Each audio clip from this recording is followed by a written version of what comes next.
What's happening, people? Welcome to another video with Allsortz. We're back again with my Toyota Celica GT4, and in today's video we're going to try and attempt to fix the headlights. I've got an idea on what I can do just before I start spending money on parts, but we have got one thing to do first just before we try and attempt to fix it. But just before I get started, make sure you follow me on one of the social medias above. As I always put up sneak peeks on what to expect on Allsortz.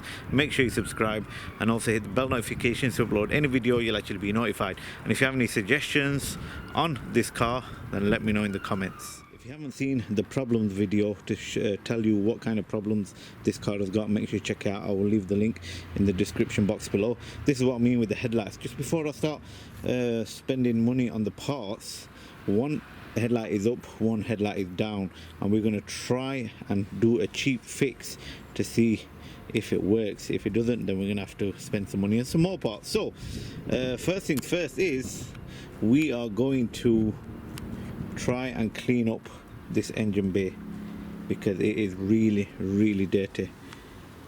Look at that.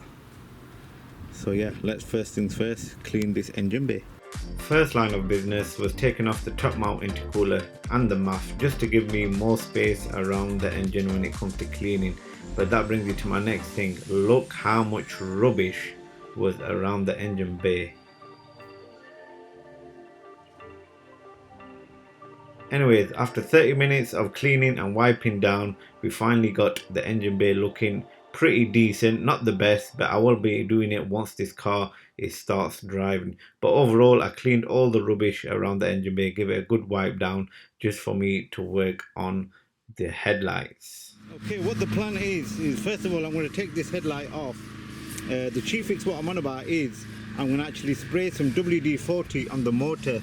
What I've been told is once these cars are parked up over time, as this has been parked up for 5 years, the motors might be seized, you know, with the weather freezing and getting warm and stuff like that. The motor might be seized, or it could just need a bit of lubrication. So we'll take off the headlight and let's spray a bit of WD-40 on them and let's see if they actually work. You always get problems with these old cars. So one bolt came out, other one is rusted and cross-threaded. So what I did was took this panel off and it showed me the motor behind here. So we just sprayed it with WD-40 and we're going to see if we can get any noise as well. So I'm going to connect the battery and see if we can get any noise. Put the ignition on to see what happens.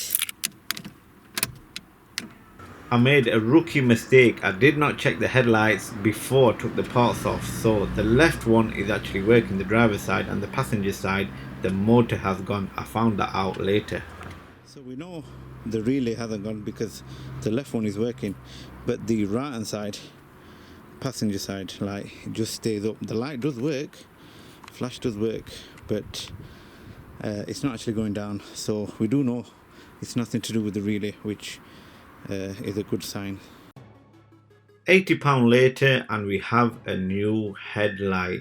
Now luckily this came as the same colour as the car, but what my plan was to take the motor off this headlight and then replace it onto the headlight on the car instead of just replacing the full headlight.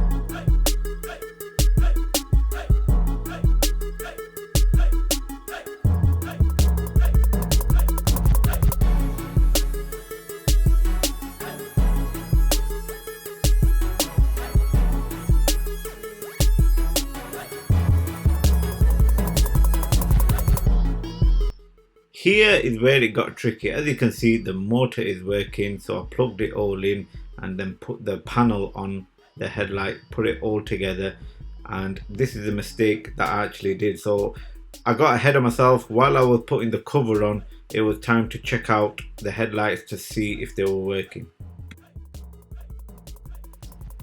And guess what? The driver side came up, but the passenger side would not. Now, I thought that this had to be programmed in. So what I did was that I disconnected the battery to see if that works. So I disconnected the battery, left it for an hour, then reconnected the battery back, and then tried it again. And guess what? The same thing happened. The driver side went up and the passenger side stayed down. So I put the camera there, but as you can see, the motor is spinning and there should be a bolt there. So after connecting the bolt, the headlights start popping up and it started working. It was a big relief as the weather turned as well and it started raining, so I was still carrying on with it. But anyways, it was time to put the car back together. Now this was a big headache on its own because it started raining really heavy and everything was just getting wet. So after putting the wing on and then putting the indicator on, it was time to check out the headlights just one more time.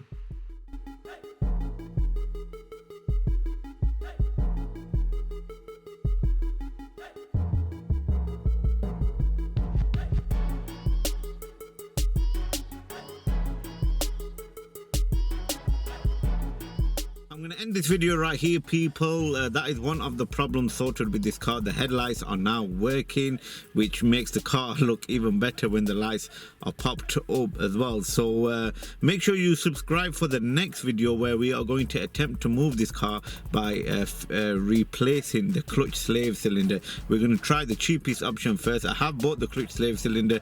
Not only that, I've bought some other parts like a service kit, oil filter.